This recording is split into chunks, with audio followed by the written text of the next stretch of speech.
먼저 인사를 같이 나누겠습니다. 옆에 계신 사랑하는 성도님들과 함께 은혜의 자리에 오신 것을 축복합니다. 잘 오셨습니다. 이렇게 인사를 하겠습니다.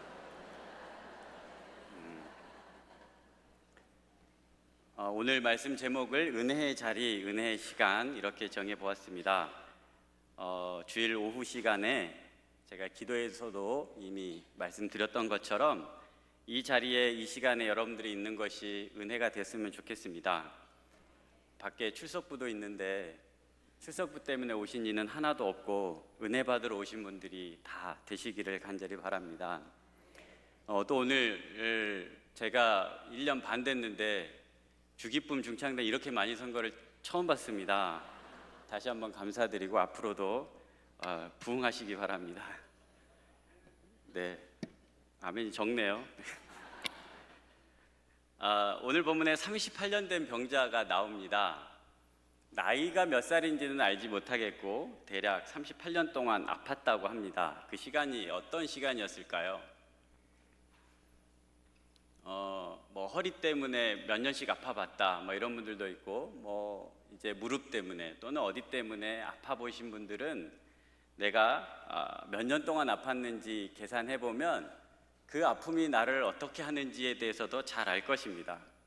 아마 그는 처음 이 베데스다 연못가에 와가지고 병이 낫기를 간절히 기대하면서 왔을 겁니다. 근데 성경에 이 사람이 38년 동안 아팠다고 그렇지 베데스다 연못가에 38년 있었다는 것은 아닙니다. 그러니까 몇 년째 아파가지고 왔는지는 알 수는 없는데 대략 아파가지고 오랜 시간을 버티고 있는 거예요. 베데스다 연못가에서.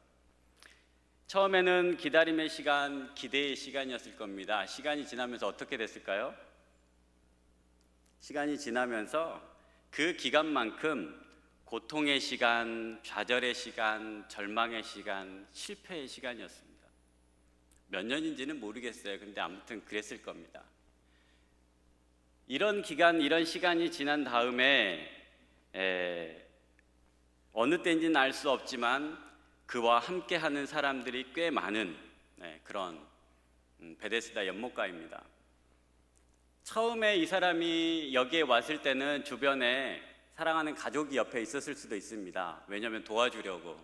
그리고 그가 포기하지 않고 끝까지 인내할 수 있도록 기도도 해주고 격려도 해주는 친구가 있었을 수도 있습니다. 그런데 지금은 분위기를 보아하니 아무도 없는 것처럼 보이고 그 기대는 말 그대로 기대로 끝나버리는 것처럼 보이는 사람이 오늘 본문에 나와 있습니다. 그렇다면 그가 이곳에서 구원을 받을 수 있는 방법은 무엇이었을까요? 성경의 표현을 정확히 따진다면 아마 선착순에 응답하는 사람일 겁니다. 선착순 하면 여러분들 무슨 생각이 드십니까? 선착순. 열정에라는 어떤 그런 표현일 수도 있어요. 열정, 선착순. 실제로 일본에 주켄 공업사라는 회사가 있습니다. 이 공업사는 마츠우라 모토라는 회장이 운영하는 그런 회사인데요. 이 사람이 이 회사를 운영하는데 몇 가지 원칙들이 있습니다. 몇 가지만 말씀드리면 여러분이 다 가고 싶을 겁니다. 출근이 없습니다. 자유예요, 출근이. 퇴근도 자유입니다. 퇴근도. 그러니까 먼저 가도 되고 늦게 가도 되고, 출근도 먼저 해도 되고 늦게 해도 되고. 정년은 당연히 없습니다. 일할 때까지, 하고 싶을 때까지 하면 됩니다. 회의가 있으면 회의를 참석해도 될까요? 안 될까요? 참석 안 해도 됩니다. 그러면 내가 하루를 또는 일주일을 보내면서 이런 계획 저런 계획, 이런 방법 저런 방법에 보고할 의무도 당연히 저희 회사가 아니어가지고 없습니다. 가고 싶습니까? 안 가고 싶습니까? 더 좋은, 더 우리에게 가고 싶은 마음이 생기는 게 있습니다. 그게 뭐냐면 학력도, 국적도, 외모도, 이력서도, 면접도, 시험도 다 이렇게 잘하세요? 네, 없습니다. 이런 회사 여러분들 갈 수 있는 가능성이 있습니까? 없습니까? 아니 왜 없다 그러세요? 아무 조건이 없다고 그러는데 나이 제한이 없다니까요. 네. 이 회사에 들어가려면 딱 한 가지가 있습니다. 회사의 채용 기준. 그게 뭐라고요? 제가 서론에 말씀을 드렸는데 선착순이에요. 선착순. 그러니까 이 사람이 이거를 뽑은 이유는 몇 가지가 있어요. 왜냐하면 중소기업이다 보니까 일본은 대기업이 많잖아요. 세계 100대 그룹 안에 뭐 들어가는 회사들이 아마 많을 겁니다. 물론 요즘엔 또 경제가 여러 가지 변화가 있어가지고 차이가 있었겠지만 이 주켄 공업사라는 중소기업 흔히 말하면 즉 톱니바퀴를 만드는 회사예요. 그러니까 사람들이 많이 지원을 했겠습니까? 안 했겠습니까? 많이 안 했겠죠. 그러니까 뽑을 수 있는 사람이 한정적인 게 많이 오지 않으니까. 그런데 어중간하게 이력서를 받아가지고 사람을 뽑다 보니까 뽑는 사람이 썩 마음에 들지 않는 거예요. 그래서 아예 이력과 면접과 시험을 다 없애버리자. 대신 일하고 싶은 사람, 다른 말로 하면 일하고 싶은 열정이 있는 사람에게 우선권을 주자. 그걸 어떻게 판별할 수 있겠느냐? 선착순이다. 공고를 하고 선착순이에요. 이력서가 내가 낼 만한 것이 전혀 없는 사람도 뭐가 있는 거예요? 자격이 있는 거예요. 그러니까 내가 어떤 여러 가지 이유로 제한을 받거나 다른 데서 채용되지 않는 사람들 중에 마음이 있는 사람, 내가 열심히 일하겠다고 하는 마음이 있는 사람, 열정이 있는 사람은 다 뽑아줬다는 거예요. 그래서 많이들 하게 됩니다.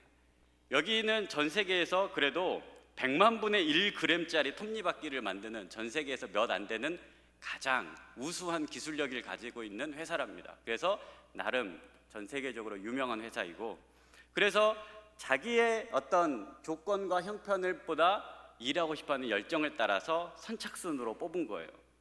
선착순에 대한 제 생각이 바뀌었던 하나의 예입니다. 그런데 일반적으로 여러분들 중고등학교, 초등학교 다닐 때 선착순 해보셨죠? 안 해보셨습니까? 선착순 달리기 해보셨잖아요.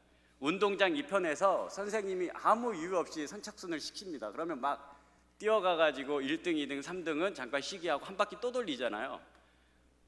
몇 바퀴쯤 해보셔야 아마 정신이 좀 들고, 또 몇 바퀴쯤 했을 때쯤 됐을 때는 지쳐가지고 선생님도 지치고 뛰는 애도 지치고 다 지쳐서 나가 떨어지는.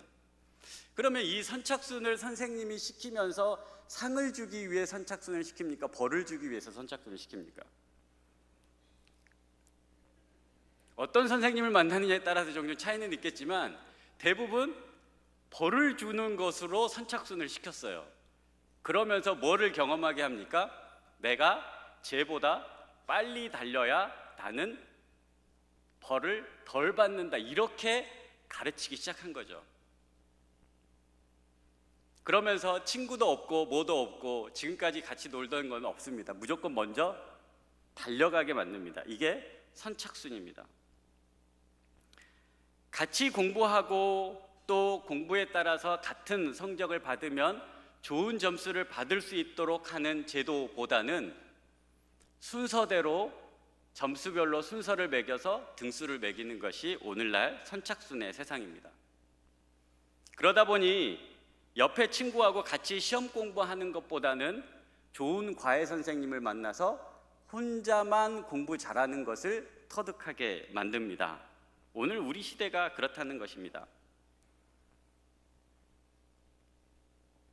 오늘 본문의 이 사건이 일어난 곳의 이름을 성경은 뭐라고 기록합니까? 베데스다라고 기록합니다. 1절 같이 한번 읽어보겠습니다. 1절 시작.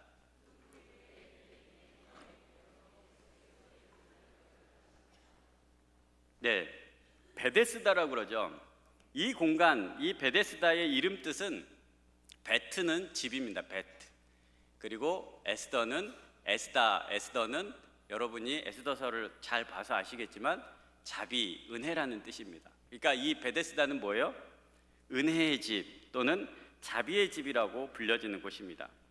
이곳에 은혜라고 한다면 딱 한 가지가 있습니다. 뭐냐면 이 못이 동할 때 먼저 들어가는 사람의 병이 낫는다. 이게 오늘 이 사람들, 병자에게, 환자들에게는 이것을 은혜라고 불려진 것 같습니다. 처음부터 그렇게 불려지지는 않았겠지만 내가 어떤 병에 걸렸어도 먼저만 들어가면 낫는다라고 하는 그런 공간이니 우리가 이곳을 은혜의 집이다라고 부르자 그랬던 것 같아요. 그런데 5개의 행각이 있을 정도로 이곳에는 사람들이 2절까지 읽었어야 되는데 1절만 읽었네요. 네, 행각도 몇 개가 있어요? 5개가 있었어요. 사람이 얼마나 있었을까요? 모세 물이 얼마나 빨리 동하는지, 얼마나의 주기를 가지고 동하는지는 알 수 없어요. 그렇지만 결국 그렇게 해서 들어가는 사람은 낮지만 그렇지 못한 사람들은 점점 늘어나기 시작하는 거예요. 못이 동하기를 기대하기는 하지만 못이 동해서 은혜를 입은 사람보다 은혜를 얻지 못한 사람이 점점 많아지기 시작한 거예요. 점점 이곳에서는 뭐가 있다고요? 절망과 좌절과 실패, 그리고 한편으로는 뭐가 있겠습니까? 미움이 있는 거예요. 미움. 왜 미움이 있겠습니까? 나보다 빨리 가서 은혜를 입은 사람에게 뭐가 있다고요? 미워하는 마음이 생기는 거예요. 함께 병이 들어서 처음에 왔을 때는 어떻겠습니까? 우리 저 못이 동할 때 같이 당신이든 나든 먼저 들어가서 은혜를 입어보자 이런 마음으로 있을지도 모르겠어요. 그리고 얼마간의 시간 동안에는 이렇게 다음에 오는 사람들에게는 이런 규칙도 가르쳐 줬을지도 모르고 함께 힘을 내어보자고, 함께 나아보자고, 우리가 병실에서 같이 누워있는 분들을 서로 격려하면서 기도하면서 그렇게 있는 것처럼 그랬을지도 모르겠습니다만 지금은 뭐가 더 싹튼다고요? 미움이 싹트기 시작한 거예요. 저 사람보다 내가 먼저 가야지만 내가 나을 수 있는 그런 자리, 그런 곳을 오늘 본문은 은혜의 자리라고 이야기를 했다는 것입니다. 여러분 어떻게 생각하십니까?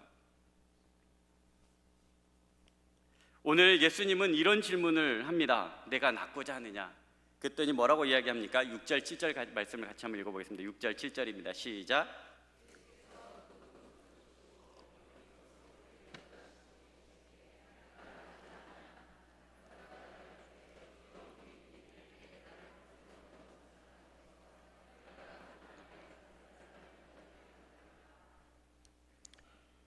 나를 못에 넣어주는 사람이 없다. 이 38년 된 병자는 예수님이 내가 낫고자 하는 질문 앞에 이렇게 대답을 했습니다. 먼저 뭐라고요? 나를 못에 넣어주는 사람이 없다. 우리는 이 세상을 살아가면서 은혜에 앞서서 내가 가지고 있지 못하는 거, 또 내가 갖고 싶은 거, 또는 내가 어쩔 수 없는 환경들, 처해 있는 모습들, 형편들 앞에 무너질 때가 많습니다. 예수님의 그 거룩한 질문, 내가 낫고자 하는 것 앞에 이분은 나를 못에 넣어줄 사람이 없다라고 하는 신세 한탄을 먼저 하게 됩니다. 그렇겠지요. 누가 이 사람을 넣어줄 수 있도록, 먼저 넣어줄 수 있도록 도와주는 사람이 있겠습니까? 먼저 가야지만 낫는 그 자리에. 두 번째는 다른 사람이 먼저 내려가나이다. 조금 전에 설명했던 것처럼 다른 사람에 대한 미움과 원망과 불평이 더해지게 되는 것입니다. 너만 없으면이라고 하는 마음에 상대방을 미워하는 마음으로 가득 차게 되었다는 것이죠. 오늘날 우리가 살고 있는 이 세상이 이와 같은 세상일지도 모르겠습니다. 그런데 이런 자리에 예수님께서는 내 자리를 들고 걸어가라 이렇게 선포해 주십니다. 내 자리를 들고 걸어가라. 내가 낫고자 하느냐라는 이 질문을 세상의 방식의 성공이 베데스다 연못가에 먼저 들어가 너의 구원, 너의 소원을 이루라, 궁극적인 행복을 맛보라 라고 하는 것, 그 질문 넘어서 이 환자에게, 이 병자에게 주님이 하고 싶은 얘기가 있는 것입니다. 그건 뭐냐면 예수님께서 이 병자에게 원하는 것은 이 네가 병에서 구원받을 수 있는, 내가 나음받을 수 있는 길은 못에 먼저 들어가는 것에 앞서서 뭐가 있다? 예수님의 말씀, 내 자리를 들고 걸어가라라고 하는 이 말씀의 순종 가운데 내가 해답을 얻을 수 있다라고 하는 것입니다. 우리가 이 세상을 살아가면서 성공할 수 있는 여러 가지 목표를 세워놓고 그 성공을 이루기 위해서 여러 가지 계획을 세우고 여러 가지 방법들을 강구해 나가고 있는데 그 방법들의 꽤 많은 것은 우리를 성취감과 행복으로 인도하기보다는 오히려 다른 사람들보다에 대한 비교 불행을 더 먼저 맛보게 되고 불평을 하게 되고 원망을 하게 되고 심지어 미움도 갖게 되는 것이 오늘 우리가 살고 있는 세상이라는 것입니다. 오늘 이 물이 동하면 낫는다라고 하는 이것이 하나님께서 주신 은혜일까? 저는 이런 생각을 해봤습니다. 하나님이 주신 은혜일까요? 하나님은 이런 경쟁과 시합을 통해서 그 경쟁과 시합을 이겨내고 버텨내고 먼저 내고 다른 사람을 미워하고 다른 사람을 증오해서 얻는 길을 과연 선택하면서 우리에게 은혜를 베풀고자 하실까? 이런 기다림은, 이런 신앙은 우리에게도 오늘날 예수 그리스도를 믿는다고 하면서도 동일하고 반복적으로 하는 죄일지도 모른다는 것입니다. 경쟁에서 이긴 사람에게 그런 은혜를 베풀어 주신다라고 하는 우리가 세상의 똑같은 법칙을 가지고 하나님을 만나고 있지 않은지에 대한 질문을 하게끔 하고 있는 것입니다. 그렇지 않습니까? 나는 저 사람보다 어찌어찌 해야 해, 어찌어찌 하고 있어. 이것이 바로 바리새인과 세리가 하나님 앞에서 기도하는 것과 같은 것입니다. 더욱더 거룩해지기 위하여, 더욱더 하나님 앞에 영광을 돌리기 위하여 내가 이렇게 하고 있는 것이 하나님께 은혜를 받는 것이라고 생각하면서 다른 사람보다 비교하여 다른 사람보다 더 열심히 달려가고 있지는 않는가라는 것입니다. 저는 이 못에 먼저 들어가서 병을 낫는다라고 하는 것은 혹 미신적 신앙이고 헛된 은혜가 아닐까 생각해 보았다는 것입니다. 은혜는 먼저 들어가는 것에 있지 않습니다. 왜 하나님은, 왜 주님은 이 38년 된 병자를 선택하셨을까? 거기에는 수많은 병자들이 있었을 텐데 라고 보면 아마 가장 오랫동안 아팠고 가장 오랫동안 이곳에 터줏대감으로 자리하고 있으며 더 이상 어떤 것으로도 내가 낫고자 하느냐라는 질문 앞에 제가 낫고 싶습니다라고 하는 말보다 이곳 지리와 이곳 형편과 이곳 모습을 너무나 잘 알아서 주님, 내가 가고자 하는데 나를 도와주는 이가 없고 다른 사람이 먼저 가버립니다라고 불평할 수밖에 없는 그런 사람에게 주님은 찾아가셔서 먼저 달려갈 수 있도록 너에게 힘을 주는 것이 아니라 오히려 내 자리를 들고 걸어가라는 말씀으로 그를 치유해 줍니다.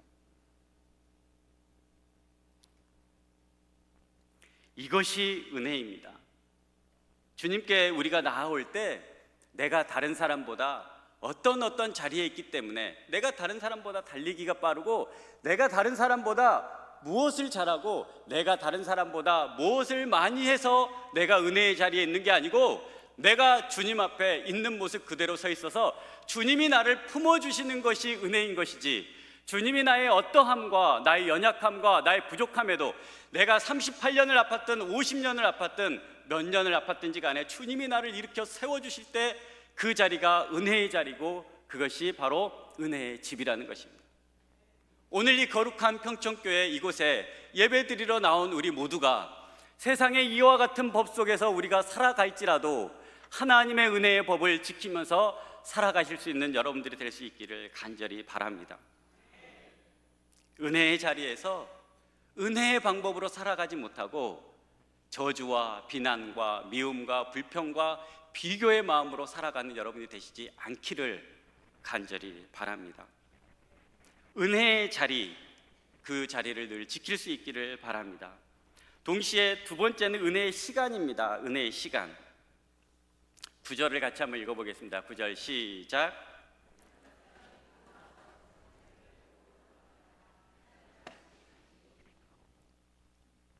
이날은 무슨 날이라고요? 안식일입니다. 저는 원래 그 말씀을 읽을 때 그냥 말씀을 읽는 것으로 그치지 않고 꼭 좀 나쁜 생각을 좀 해봐요. 그래서 여러분도 이해하시고 들으시면 좋겠는데, 예수님께서 왜 안식일에 이 일을 행하셨을까? 이런 질문을 해보게 됩니다. 요 본문 다음에 보면 이제 바리새인들하고 예수님이 심하게 싸워요. 왜 싸웁니까? 안식일에 이 일이 있었기 때문에. 안식일에 내 자리를 들고 걸어가면 돼요, 안 돼요? 저희는 모르는데 안 된다고 그럽니다. 모르는데 안 된다고 그래요. 그럼 예수님은 알고 계셨을까요? 모르고 계셨을까요? 알고 계셨겠죠. 그러면 누가 나빠요? 이 걸어가서 바리새인들한테 혼난 사람이 나쁩니까? 걸어가라고 한 사람이 나쁩니까? 예수님이 나빠요. 그런 생각을 해봤어요. 저 사람을 유심히 보다가 월요일 날 구원해주면 안 됐을까? 이런 생각을 해봤어요. 됐을까요? 안 됐을까요? 월요일 날 만났으면 월요일 날 해주셨을 거예요 아마. 근데 하필 안식일에 만난 거예요. 그러니까 안식일에 예수님이 만났는데 저는 이제 원래 성품이 누구와 다투는 걸 별로 안 좋아하니까 저분을 고쳐주면 바리새인들이 싫어하고 싸울 게 뻔하니까 내일 고쳐주지 뭐 이렇게 하고 하루를 지냈을 수도 있을 것 같아요. 근데 예수님은 안 그러셨다는 겁니다. 여기서 한 가지 착안을 한 거예요. 왜 예수님은 월요일 날 안 고쳐주고 안식일 날 고쳐줬을까? 안식일 날 하면 안 된다는데. 그래가지고 예수님을 뭐 해요? 박해하기 시작하는 거예요. 안식일 날 안 해도 되는 일을 굳이 하시면서, 굳이 싸우시면서 왜 하셨을까라는 거예요. 첫 번째 생각은 이거였습니다. 첫 번째 드는 생각 뭐냐면 오늘 고쳐줘야만 한다는 거예요. 내일 고쳐주면 몇 년 동안 아팠다고요? 38년 동안 아팠답니다. 그러면 내일 고쳐주면 하루 더 아픈 거죠. 하루 더 아파가지고 39년이 될 수도 있습니다. 그렇지만 며칠이에요? 하루잖아요. 여러분 하루 후에 고쳐주는 게 낫겠습니까? 오늘 고쳐주는 게 낫겠습니까? 정말 그렇게 생각하십니까? 38년 동안 아파서 내일 고쳐줘도 별 상관이 없는 것처럼 38년이라는 긴 시간을 보면 오늘 안 고쳐줘도 별 일이 없고 그나저나 큰 38년이라는 기준으로 보면 별 차이가 없는 하루이지만 아픈 사람한테는 이날이 하루가 굉장히 아픈 거예요. 이게 뭐예요? 이게 주님의 마음이에요. 여러분은 가끔 그런 생각 해보시죠. 내가 주님을 임종하기 전에 믿으면 될 텐데 이렇게 빨리 믿어가지고 이렇게 주일날 이 시간에 이 자리에 있나 이런 생각 안 해보십니까? 역시 평촌교회 교인들은 저보다 훨씬 착하셔가지고 옛날에 저는 그런 생각 해본 적이 있어요. 실제로 그런 사람도 있잖아요. 여러분 잘 아는 분 중에 나는 나중에 예수님 믿는다고 그런 사람 있잖아요. 똑같은 거예요. 주님은 빨리 주님을 알아가지고 빨리 구원을 받아서 빨리 세상의 헛된 것들조차 살아가는 삶의 습관을 버리고 구원받기를 원하지, 십자가상에 붙잡혀서 죽기 전날 그날 예수님을 영접하고 천국에 가는 것이 목적이 아니라는 거예요. 아시겠습니까? 하루를 더 아픈 이 환자를 보고 주님은 마음이 아픈 거예요. 하루 더 아픈 거에 대해서 누가 더 마음이 아파요? 주님의 마음이 아픈 거예요. 이것이 오늘 우리를 일찍 구원하셔서 주님의 자녀 삼아주신 이유인 거예요. 세상에 소망이 없이 세상의 선착순의 법칙에 따라서 약육강식 적자생존의 법칙으로 살아가는 세상에게 주님은 그것이 은혜가 아니라 그렇게 해서 네가 성공하고 네가 앞자리에 있어서 은혜를 받는 게 아니라 내가 주님 안에서 은혜를 얻는 것, 이것을 주님께서 우리에게 원하신다는 거예요. 이 환자에게 내일 나아도 저는 별 상관이 없었을 거라고 봐요. 정말. 그렇지만 주님의 마음은 그렇지 않더라는 거예요. 주님이 오늘 우리에게 향하는 마음은 이와 같은 거예요. 내가 조금 더 있다가 주님 더 열심히 믿지, 내가 조금 더 있다가 교회 열심히 다니지라고 하는 그 사람에게 주님의 마음이 안타까운 거예요. 그래서 여러분들이 이 자리에 이 시간에 있는 것이 주님은 감사한 거예요. 그리고 그 은혜의 자리에 거하고 그 은혜의 시간에 날마다 거하기를 원하시는 것이 누구의 마음이라고요? 주님의 마음이에요. 그게 아버지 하나님의 마음이라는 거예요. 그래서 월요일날 고쳐주지 않고 주일날 고쳐준 거예요. 안식일에 하면 안 됨에도 불구하고. 주님이 아신다고요? 모르신다고요? 아셔요. 바리새인들과 싸우는 게 중요해요? 안 중요해요? 그까짓 거는 아무것도 중요하지 않아요. 이 사람이 38년 동안의 고통을 이제는 잊고 주님 안에서 자유함을 얻는 거, 이게 훨씬 더 중요한 거예요. 단 몇 시간이 중요한 게 아니에요. 동시에 안식일이 어떤 날인가에 대해서 가르쳐주고 싶은 거예요. 이해되십니까? 안식일이 어떤 날이에요? 안식일은 인간의 노동, 인간이 노동하고 일할 수밖에 없는 것은 필연적인 거잖아요. 벌을 받아서. 그런데 이 노동 때문에 삶의 목표를 잃거나 이 노동이 과하여서 버거워서 힘들어서 또는 일용할 양식이 없어서 또는 여러 가지 이유로 하나님 앞에서 6일 동안 일했던 그 경험이 나를 너무 짓누르고 세상에 수고하고 무거운 짐 때문에 참 쉼과 평안을 얻을 수 없는 사람에게 주님은 뭐를 주시는 거였어요? 안식일을 주셨어요. 안식일을 선물로 주셨다는 겁니다. 근데 이 안식일에 주님이 일하셨어요. 왜 일하셨는지에 대해서 보겠습니다. 왜 일하셨냐면 요한복음 5장 17절 같이 읽겠습니다. 17절, 요한복음 5장 17절. 화면에 없어요. 성경을 찾으시기 바랍니다. 요한복음 5장 17절입니다. 같이 읽겠습니다. 시작.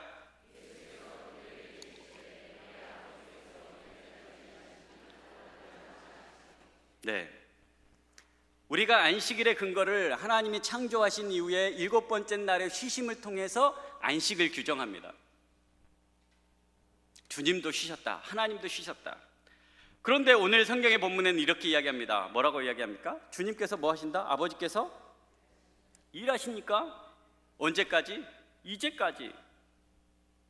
6일 동안 노동으로 선착순 게임과 같은 이 세상에서 우리의 몸이 쇠퇴하고 몸이 무기력하고 연약하고 상처받으면서 아무런 힘이 없는 이들에게 안식을 주면서 다시 한번 하나님의 말씀 가운데 거하면서 삶을 살아가야 되는 이정표와 좌표와 목표를 분명하게 정해서 세상을 살아가라라고 주시는 날이 안식일이라는 것입니다. 하나님께서 우리에게 선물로 주시면서 하나님과 동행하면서 뚜벅뚜벅 그 한 걸음 한 걸음을 걸어가며 하나님 주신 힘으로 이 세상을 당당하게 살아가게 하기 위하여 선물로 주신 날이 안식일이에요. 근데 이 안식일에는 우리에게 쉼이지만 동시에는 누구에게는 일하시는 거라고요? 하나님께는 일하시는 거예요. 하나님께서 나를 위해 일하시기 때문에 내가 안식을 취할 수 있다라고 하는 것이지, 내가 하루를 쉬는 것이 하나님 앞에 정정당당한 외침이자 부르짖음이 아니에요. 하나님이 우리에게 이 날을 선물로 주신 것은 이 날 내가 쉬어도 누구는 일한다?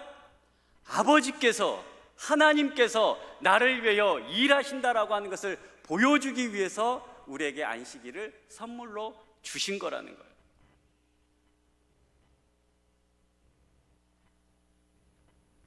자, 그런데 한 가지 중요한 질문을 하게 됩니다. 뭐냐면, 제가 아까 기도할 때도 말씀드렸지만 주일날 여러분들 그러면 일하십니까? 안 하십니까?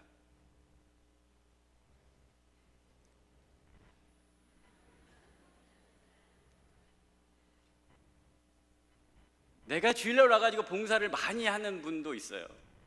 한 가지도 안 하는 분도 있고, 물론 주일날 안식을 취해야 된다고 한 가지도 봉사 안 하신 분들도 있을지도 모릅니다.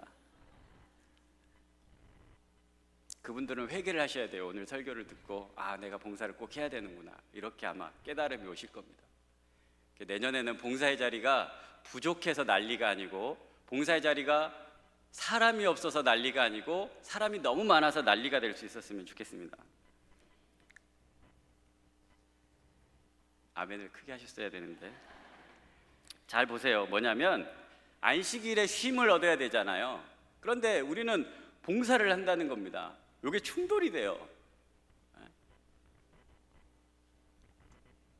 이게 충돌이 된단 말입니다. 이 충돌의 문제를 해결을 해야 돼요. 그래야 여러분이 자유함을 얻는 거예요. 봉사를 하고 나서 집에 가면서 내가 오늘도 주일날 쉬어야 되는데 하루 종일 힘들었다고 이렇게 되면 봉사해놓고 하나님 앞에 은혜는 다 까먹어 버리는 거예요. 안 하니만 못해요. 그럼 이걸 어떻게 극복할 것이냐라는 겁니다.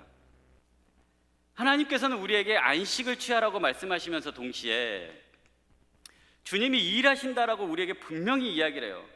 안식일에 일하면 안 된다는 율법이 분명히 있습니다. 그런데 이 안식일에 일하면 안 된다는 이 율법이 하나님의 마음으로부터 뭐예요? 하나님의 마음으로부터 멀어져 버리는 거예요. 하나님이 우리에게 안식을 주시는 것은 일하지 말라라고 하는 율법을 주시는 게 아니고 하나님께서 이 안식일을 통해서 우리가 어떤 삶을 살기를 원하느냐라고 하는 거에 대한 아이디어를 분명히 얻어야 된다는 거예요. 동시에 우리가 언제부턴가 이런 어떤 법을 지키면서 오히려 하나님으로부터 멀어지는 어떤 경험을 한다면 우리는 우리의 지금 신앙생활에 대해서 새로운 도전을 가져야 된다는 겁니다. 예수님께서 실천한 노동, 예수님께서도 오늘 안식일에 일을 하시잖아요. 왜 이 일을 하셨다고요?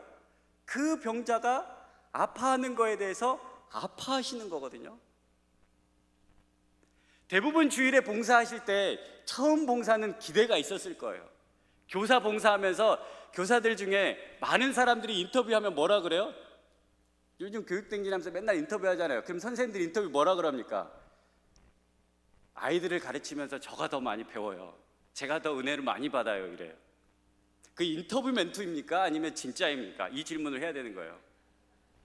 에? 찬양대도 똑같아요. 찬양대. 여긴 주일날 안 쓰고 수요일만 쓰는데 오늘 찬양대에 있으면서 찬양대원들 거의 대부분 뭐라 그래요? 찬양하면서 은혜를 자기가 제일 많이 받는다 그래요. 그런데 시간이 지나고 그 인터뷰 멘트가 주님을 위하여 봉사하고 섬기면서 다 잃어버리는 거예요. 네? 아이들 앞에 아이들을 배우잖아요. 여러분들이 아이들이었을 때 배웠고, 그래 내가 받은 은혜에 감사해서 아이들에게 가르쳐요. 이 아이들이 믿음으로 자라가는 걸 보면서 행복을 맛보죠. 이 은혜는 다 잃어버리고 내가 오늘도 뭐 1부 예배 드리고 2부 때 뭐 봉사하고 3부 때 뭐 봉사하고 끝나고 오후 예배 때 뭐 하고 피택자 교육 받고 이따가 뭐 부부 행복하고 집에 갔더니 몇 시더라, 이것만 남는 것. 에? 이것만 남으면 그게 뭐예요? 그게 주님이 하지 말라고 한 일을 한 거예요. 그게. 그렇지만 주님이 우리에게 부탁하신 일은 그 일을 통해서 하나님께서 주시는 은혜를 만끽하고, 그 일을 통해서 하나님의 생명을 살리고, 그 일을 통해서 하나님과 함께하며 은혜를 맛보고, 그 일을 통해서 하나님께 나에게 부어주신 은혜를 풍족히 느껴서 그것 가지고 세상을 살아가라고. 일주일 동안 선착순의 법칙과 우선순위의 법칙과 자랑과 못으로 가득 찬 이 세상을 하나님의 은혜의 법칙, 내가 아무 자격도 없는데 나에게 이 일을 할 수 있도록 은혜 주셨고 내게 베풀어 주셨고 나를 사용하셨다라고 하는 그 은혜는 다 잃어버리는 것이 안식일의 법칙, 주일의 법칙을 다 잃어버린 거라는 거예요. 이해되십니까? 주일날 우리가 봉사하고 섬기며 애쓰는 그 자리가, 그 일이 우리에게 수고하고 무거운 짐이 되지 않기를 간절히 바랍니다. 그 일을 통해서 하나님의 사랑을 경험하시기를 바라요.